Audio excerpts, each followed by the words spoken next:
Bonjour à tous, je suis l'étudiante Sheridi Rahma, deuxième année licence pharmacie industrielle.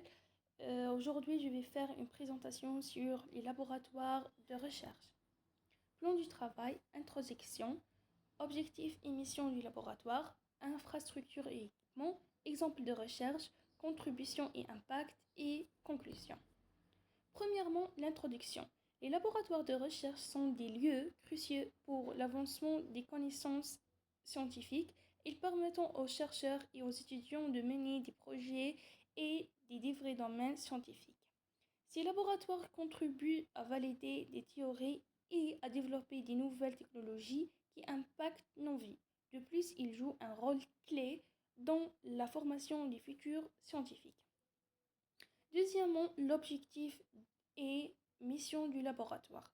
Le laboratoire de recherche étudie des processus biologiques au niveau moléculaire en se concentrant sur la structure, la fonction et l'interaction des molécules biologiques, telles que l'ADN, les protéines et les liquides.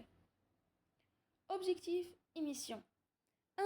Comprendre les mécanismes moléculaires sous-jacents à des vrais processus biologiques tels que la division cellulaire, la régulation génétique, la signalisation cellulaire. 2. Étudier les maladies génétiques et les troubles génétiques pour mieux comprendre leur origine moléculaire et développer des traitements potentiels.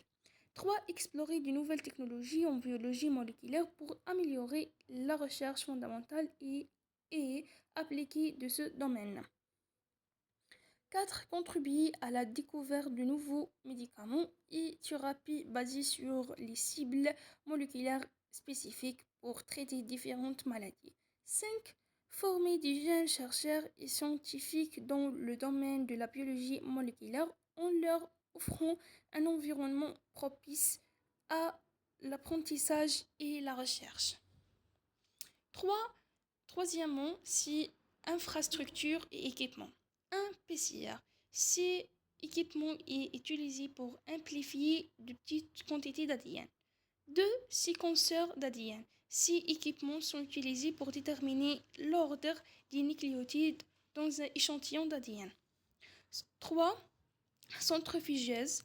Les centrifugeuses sont utilisées pour séparer les composants cellulaires en fonction de leur densité. 4. Microscopes à fluorescence. Ces microscopes permettent d'absorber et d'imager des échantillons biologiques marqués avec des colorants fluorescents.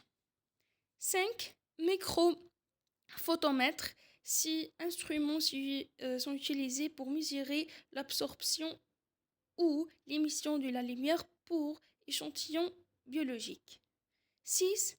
Thermocycleurs. Ces équipements sont utilisés pour réaliser des réactions de PCR en contrôlant précisément la température. Quatrièmement, c'est un exemple de recherche. Les laboratoires de recherche en biologie moléculaire explorent une variété de sujets passionnants et partiels pour la compréhension des processus biologiques au niveau moléculaire, comme exemple génétique moléculaire, biologie structurelle, biologie cellulaire et biologie des systèmes. Cinquièmement, c'est une biotechnologie agricole. 1. Thérapie génétique et édition du génome. 2. Vaccin à ARN messager. Troisième, c'est médecine personnalisée. Et 4. C'est biotechnologie agricole. En conclusion, les laboratoires de recherche sont des piliers de l'avancement scientifique, offrant un terrain fertile pour exploration et la découverte. Leur rôle dans la validation des théories, le développement de nouvelles technologies et la formation du futur scientifique est inestimable. Ces espèces sont essentielles pour nourrir la curiosité, repousser les frontières de la connaissance et impacter positivement la société.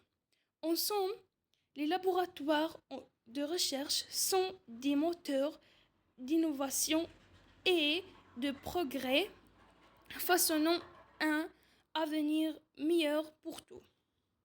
Merci pour votre attention.